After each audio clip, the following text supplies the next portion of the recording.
Welcome to the Coaching Coordinator Podcast. As I've been hinting at, there's big news about the podcast coming soon. I thank you for tuning in and checking out some of our great episodes from the archives. I promise today won't disappoint. Our episode with head football coach at William & Mary, Mike London, is one of my favorites. He's a true servant leader, and that really comes through in this episode. And this is a shorter one, but I promise there's a lot to take away from it. Enjoy the episode. I'm excited to be joined today by the head football coach of William & Mary, Coach Mike London. Coach London, it's great to have you here. Coach, thank you for having me. I appreciate it and look forward to spending some time with you here. Coach, I've been able to follow your career as of late and watch a little bit about what you're doing. I got to know your offensive coordinator a little bit. He's been a guest on the podcast, and so I know things you guys are doing, and I know Andy Ryland from USA Football has been out to William & Mary and been able to get a glimpse on the inside of things. But I'm really excited to have you here. And before we get into some of the things you're doing now in your program, just want to touch on your journey through football. And I think a lot of our listeners are aware of the things you've done. But talk us through, I guess, your start in football and that transition from playing into coaching. What was it that made you say, hey, I want to continue in this game, I want to continue growing this game and get on it from the coaching side? Sure. I don't want to belabor the point, but things worth sharing, because I know you have a great listening audience.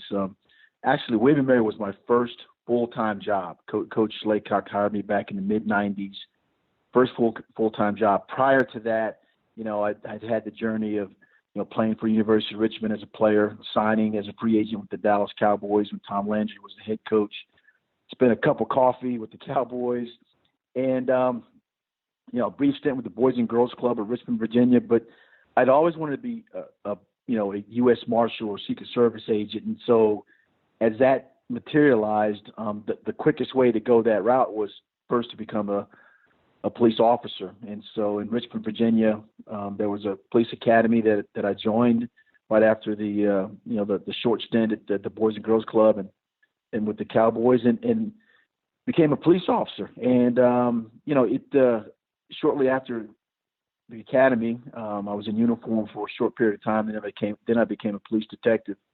And at that time, in the streets and city of Richmond, it had one of the highest crime rates per capita in cities, and you had to, I dealt with the worst of what human beings do to each other, and it was one of those things that the job was following people that did bad things and apprehending them prior to doing that, or catching them, or tracking them as things they're planning things, and so that became 3.5-year career as a police detective. And then one evening, some young men robbed a store, and myself and a partner encountered them, had a weapon pulled on me, the trigger pulled, it didn't go off, by the grace of God. So that makes you think real quick about what you want to do with the rest of your life. And it was fortunate at the time that, I'd played for two coaches at Richmond. Jim Tate was the head coach for me 3 years.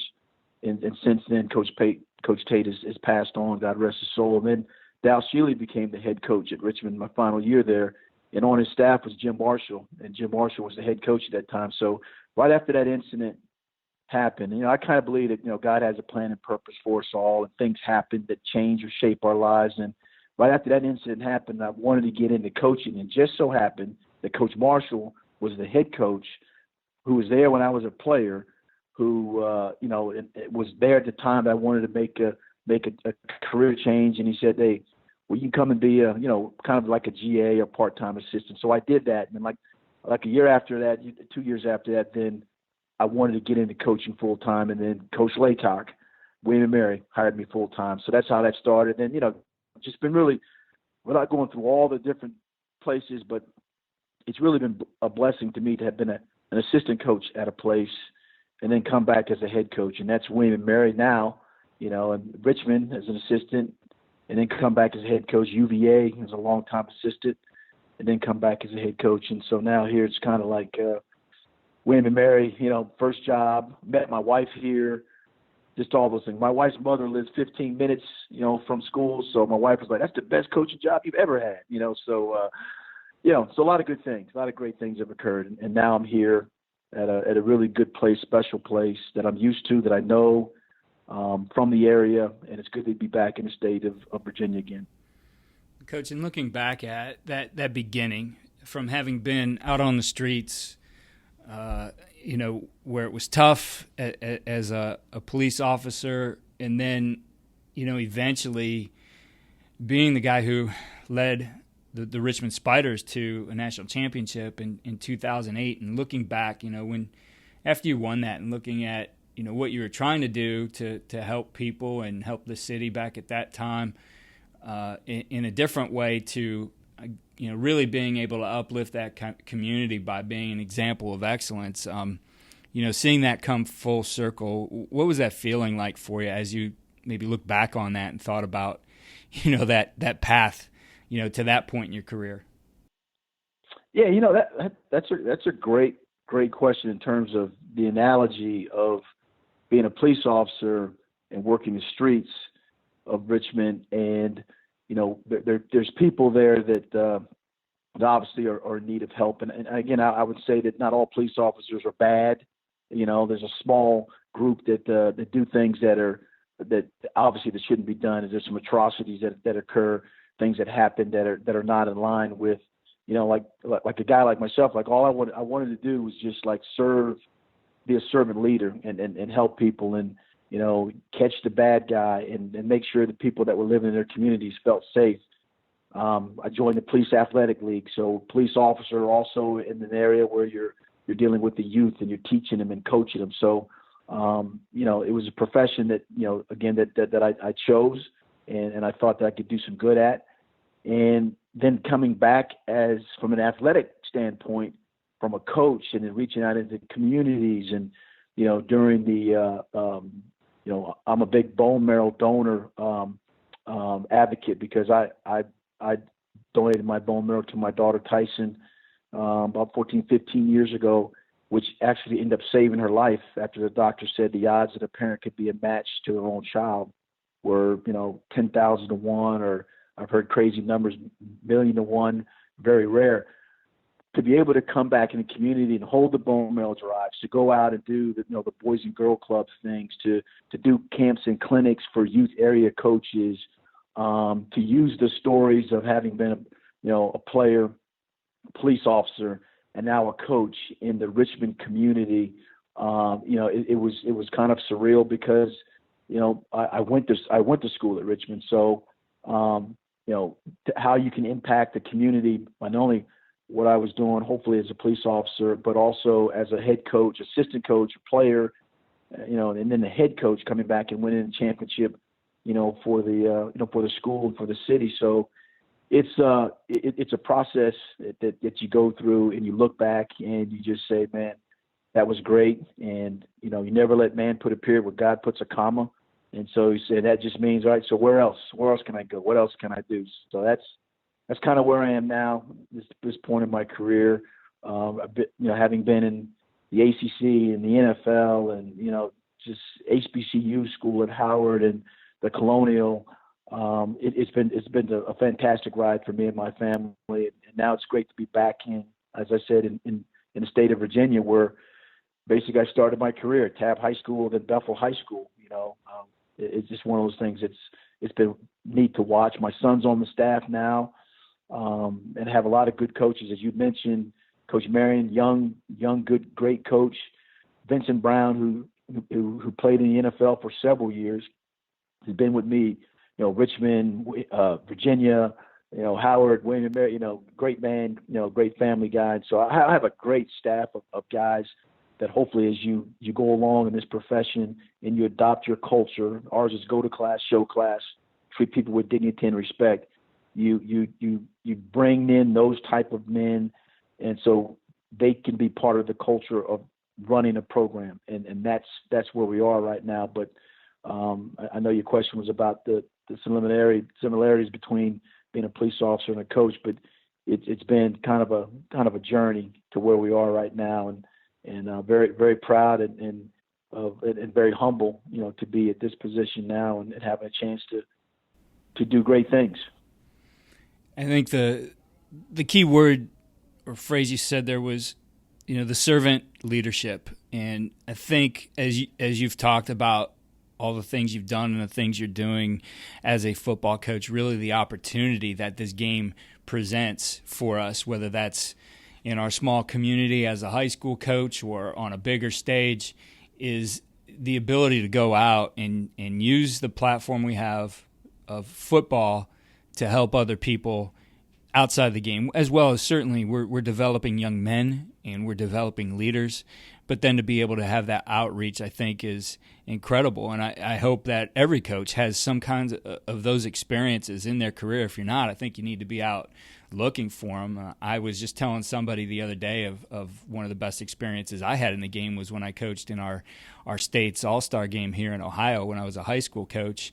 And the work we did at the Children's Hospital while we were training that week was just incredible. Probably one of the most memorable experiences. I remember it a little bit more than I remember the game, but I think when we look at it, that's the opportunity in front of us that we have, regardless of our title and our position on a staff or where we might be, the level we're at, is that's what football affords us, is that opportunity to be servant leaders and through this game help other people. And I just heard all those things as you were talking about your experiences in coming through the game. Without a doubt, that's a great point, Coach.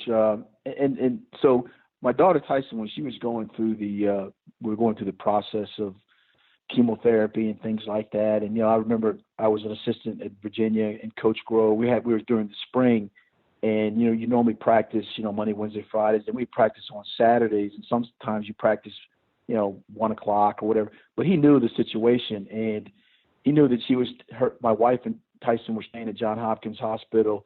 We would practice early Saturday morning, and which would allow me to, right after practice from Charlottesville, drive up to Baltimore and spend the day and the Sunday with my wife and my daughter. I'll never forget that, because he could have just held practice at the regular 1 o'clock time, and I still would have went up there. But he thought about the process of my journey and our personal story. So those kind of things they go with you. They travel with you in every place that you go, and you adopt them in terms of your own personal philosophy. And then the last thing I'll say, so when my daughter was in the hospital, she saw the nurses and people that would come in and do like physical therapy for people that couldn't walk, or they had to get up and walk, because they wanted them to move. And so because of that, my daughter went to Old Dominion University, became a physical therapist, because she said, because people would come in and help her, and she saw the nurses or people that came in that were designated to help people, to help them walk, to help them do the things that were necessary. And so now my daughter, bone marrow recipient, is now she's getting her master's at Lynchburg College in Lynchburg, Virginia, being a physical therapist, because when she was laying in the hospital bed, she saw people that were servant leaders and came to her and did things for her. Now she's turned around full circle, and now she wants to do that with her life. So I know it's not coaching, but it's the power of influence. I don't mean to get emotional, but it's the power of influence that we have as individuals, as coaches. What we say, what we do, what comes out of our mouth, how we lead, what we believe in. Those are things. So when a gun doesn't go off, and when the doctor says you're the match, then you're right. That shapes a personal philosophy. It shapes personally who I am and how I try to deal with the great times and the tough times. We all know, Coach, in coaching, good things happen and tough things happen. If you're in this profession long enough, then you're going to go to, you're going to be let go, or schools are going to make changes. It's how you adapt and land on your feet. And so I've been really fortunate, like I said, to end up in a place that was my first assistant job, full-time assistant job, and now I'll be the head coach. So I'm blessed, and I just now it's my turn continually, whether it's coaches or players, to be in that servant leadership role. When I look at where you're at now, William and Mary, in Ohio, growing up here, you would hear of Miami University as the cradle of coaches, right? With Woody Hayes and some other guys going through here. But as I look at the history of William and Mary football, there's been some incredible coaches, including yourself. You got to start there. But, you think of some of the names of guys who have passed through William and Mary. You got Mike Tomlin. Obviously everybody knows who Mike is. Lou Holtz, Marv Levy, Sean McDermott, to name a few. Like, just some incredible coaches have gotten their starts early on in their career at William and Mary. So it is a place that's just full of football tradition. So I'm sure, it's exciting now to be able to go there and build the culture there. And again, going back to that idea is to have a great place to be a servant leader and to develop servant leaders who are going to come out of your program. So just that there, looking at the background, the history of the program, how much does it mean to you be at a place like that does have a storied history? Well, Coach, I tell you, you hit the nail on the head. I mean, obviously, first and foremost, Coach Laycock being there for almost 40 years, 39 years of coaching, that's not done nowadays. It probably won't be done, as we start moving on and forward. But Coach, was a guy that, that has developed a rich history of developing quarterbacks, of having academic and athletic All-Americans, being in a place that has transformed the facilities that we currently enjoy right now. He's one of the all-time leading, winners in FCS football and college football. So to have had the opportunity to have worked for him my first initial years in college coaching, and then to come back to be named his successor, but also to have his blessing. That's the other thing too. It's been really, it's been outstanding. And the coaches that have been at William & Mary, there's been a bunch of coaches that have coached, not particularly that they graduated there, but Dan Quinn was a GA at William & Mary when I was there. Now, Dan's, head coach in the NFL now. So there's a lot of names, that you mentioned. Mike Tomlin and Sean McDermott, they both were players, when I was here initially, and they've gone on and they've done great things, themselves in their career. So very proud of them, very proud to represent William & Mary, and it's okay to be called an academic school. We want the best of both worlds, academic excellence, and then compete for championships on the field. And I believe William & Mary is the type of school that can do that. Coach, as I've looked through your roster of coaches, I think there's just some really interesting diversity on your staff. So, for example, you have Vincent Brown, a longtime coach, was a former All-Pro for the Patriots, played for Coach Parcells, was with you at Howard, I believe, and, maybe somebody would consider like that old school guy. You got him on one end. Then you got a guy like Brennan Marion, who is, honestly, in talking to him, he's on the cutting edge of offense and the way he looks at things there. I imagine there has to be just a lot of internal clinicking going on between your staff, of the way those guys can really bring a lot to the table because they do have a diverse range of experiences. Definitely. I remember Brennan, when I was head coach at Virginia, we had 7-on-7 tournaments, and Brennan was a high school coach in Pennsylvania, and he brought his team. And you think about it now, normally 7-on-7, you throw the ball, all right, complete, incomplete, get lined back up. The kids go to the coach calls a play. They were doing hurry up 7-on-7. It was making a lot of people mad, but they were doing, hey, complete, spot the ball, here we go, next play on the line. And they ended up winning the whole thing at a 7-on-7. You think about it, how many teams do that at a 7-on-7 tournament that they're in nowadays? Try to maximize the ability to, after the ball's completed, to get lined up quickly, to not look to the sideline or look to the sideline or already know the play that's going to be called and call it. So I said to myself, if I get another chance to hire this guy, young coach, I'm going to do it. The thing with Coach Brown, you're right. Coach Brown is Bill Parcells, that whole tree of Al Groh, playing linebacker, and is a phenomenal. He's the associate head coach. Is a guy that's both those guys are going to have opportunities. Vince is going to have them because he's been a D coordinator, associate head coach. He's been in a lot of good places. He's going to have an opportunity to be a head coach, and Brennan the same way.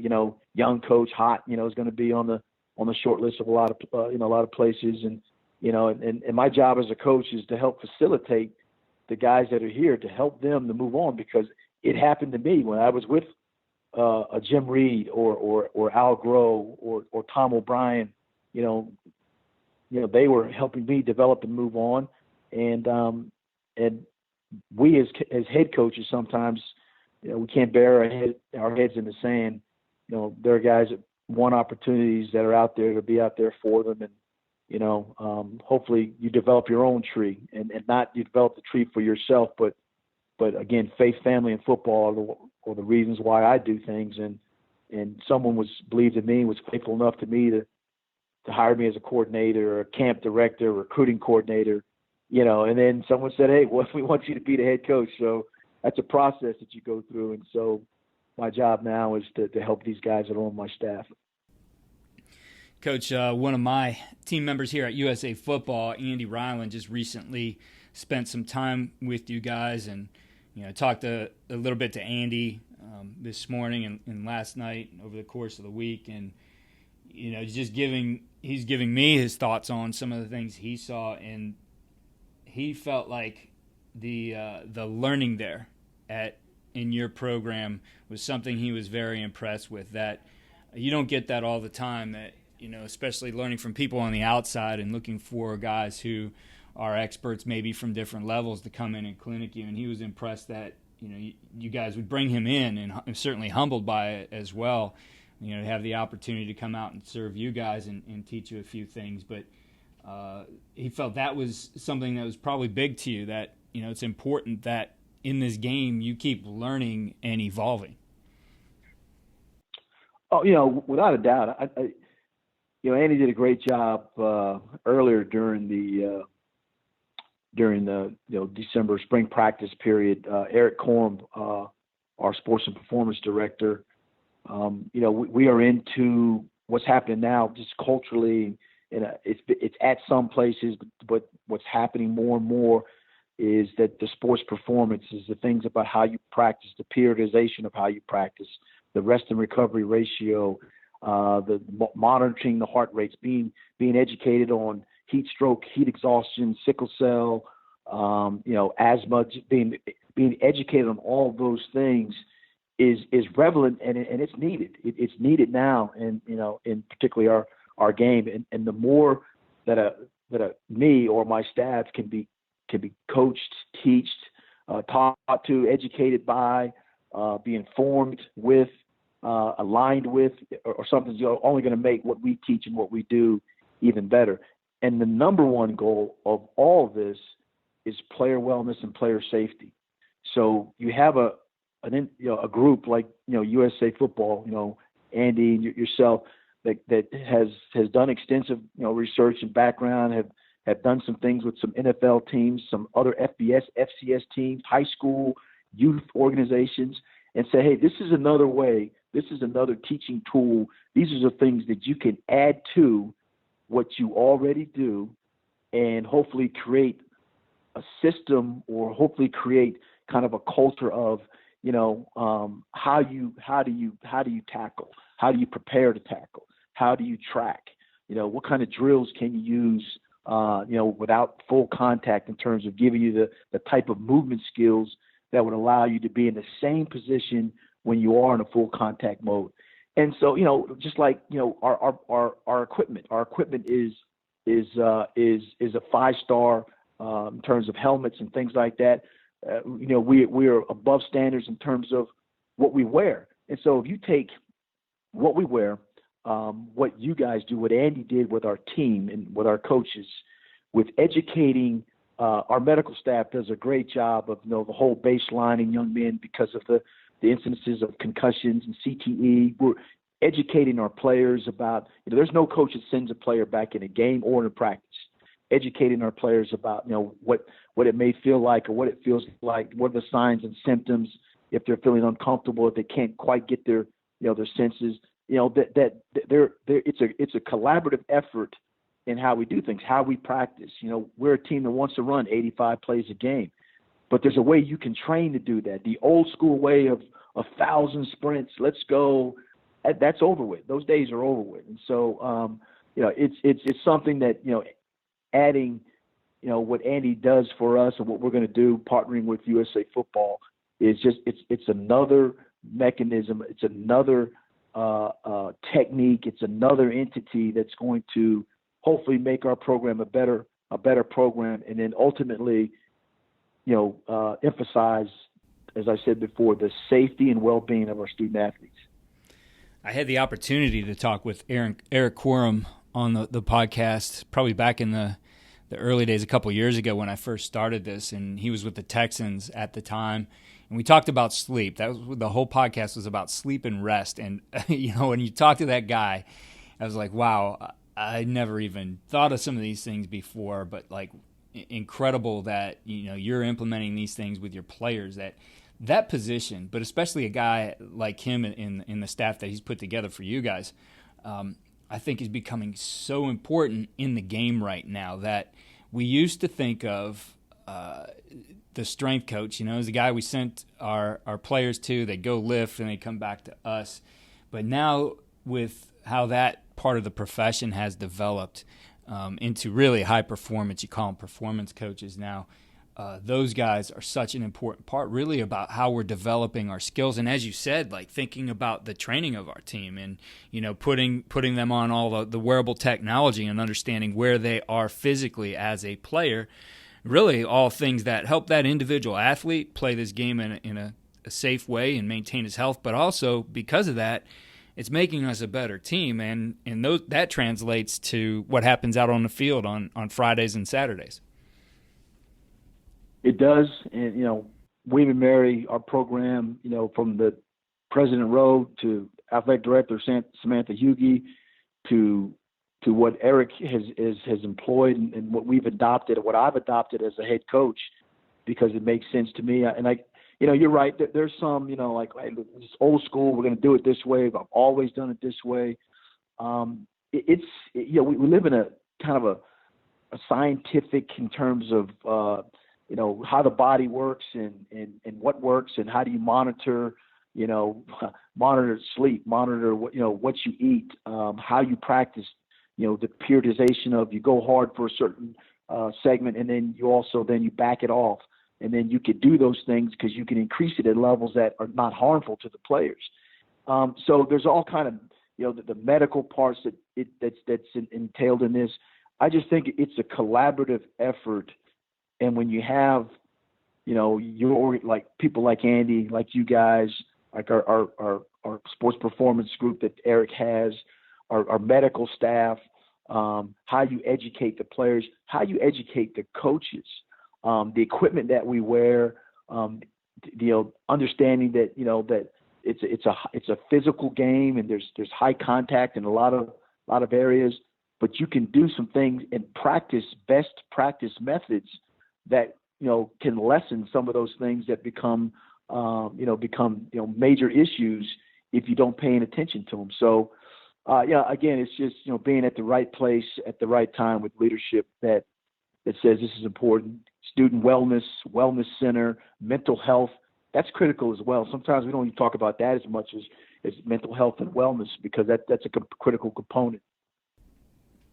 Coach, I know with some of the work Andy did out there, you were looking at some specific details of tackling, of maybe defeating blocks or playing defense in certain situations. And a big part of that really, you think about how our game has evolved. And, man, I think back to, it'd be the time you were playing. The NFL used to put out like yearly these big hit videos, right, and stuff like that, and you watch them if you have them still. I don't think you could get them anymore, but it was just brutal, right? It was stuff, but we didn't have at the forefront of our mind anything that this isn't long term. This isn't safe for the player. I mean, certainly there's been those catastrophic injuries over the course of the years, but for the most part, that guy was up, a few plays later and playing, and we used to celebrate that. But now we're looking at this differently. That number one, we don't necessarily need to go out and demolish a guy, especially if he's in an unprotected situation. And the rules have evolved that way. I know that's something you were looking at is how do we still connect and bring a player to the ground but avoid some of those targeting penalties, or how do you tackle, or what do you do to track and then maybe pull off, or you have that situation with a sliding quarterback, those kinds of things. So looking at it, really, I've said this game and being under attack a little bit in different areas it's ultimately going to be saved by the coaches who are looking to evolve and understanding the rules and evolving the techniques and the things they're teaching. I think that's the most critical part of our game right now in order to keep it strong and really advance and grow it, is that it's in the hands of the coaches, that it's on us to look at those and to go out there and find the best resources on how can we learn this, how can we do it better. And I think, at least with what Andy shared with me, that's kind of been some of the objective of what you've been doing here, at least in this week. Did I describe that accurately? Yeah, you did, Coach. So obviously there's got to be a commitment to, the program, each program, and all of us have to speak for ourselves in terms of what we're doing in terms of best practices. I'm committed to prioritizing, what we just talked about. I'm committed to educating the players, coaches, and people associated with our program on those things that matter, and then and identifying, those things that can be done to continue the best practices and keep the safety and well-being of the player paramount. So, it's an ongoing process, and you're right. There's more incidences of concussions from other sports, but our sport is under attack. But we're going to have to do something and show that we are what we're teaching and what we're talking about, what we believe in, what we're prioritizing, how we're training. We lose too many players at in these summer months with heat exhaustion, heat exertion. There's too many of those things that happen. We have to educate ourselves better and just be cognizant and aware of the identifying markers, and so as much as we can try to put things together from all the things that touch the program, academics, wellness, the training room, sports performance, how we coach and teach them. Trying to put the whole program together is the key, and that's what we're trying to do. We're by no means got it all right, and but I do pray that our intentions and our actions and who we're connecting and aligning ourselves with is demonstrating that we want to be different. We want to try to do something different, and again just identify that the overall wellness, student wellness, and well-being and safety is our critical and main issue. Coach, we talked about a lot of different things today, and it's obvious in your programs you guys are doing things the right way. In all your stops, you've had successes. When you look at all the things you do, Coach, if I said, what's the key to you? What's that one thing that really gives your team the winning edge, that the things that you do as a coach, what would you say that is? Wow. I'd use two words. Okay. I'd say passion and energy. You can control those things. You can control your passion and how you feel about, someone, the game, circumstances, and energy. You can control that. You can measure a 40-yard dash time, the height and weight, and all those things like that, the shuttle time, but those other two things you can't. And I just personally, when a gun doesn't go off and the doctor says you're the match, I have no choice to be passionate and energetic about talking to you, being here, seeing my daughter going to grad school, having a chance to have an impact on other people's children that said, Coach, here, take my son. I'd say those are the two things.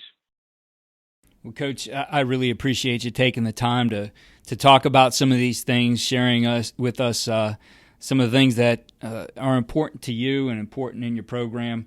I'm excited to see what you guys do here in 2019. So We will put, I know your email address is on your website for anybody looking for more information on Coach. It's tribeathletics.com. Check out the program there. And Coach is active on Twitter as well. We'll put his Twitter handle in our show notes so you can connect with him there as well. Coach, I really appreciate you taking the time. Best of luck to you and the Tribe in 2019. Well, thanks for having me on, and to your listening audience. I'll make sure I become a regular listener now. And good luck to you, and appreciate you being a coach, a mentor, and a teacher as well. So have a great day. We'll talk soon.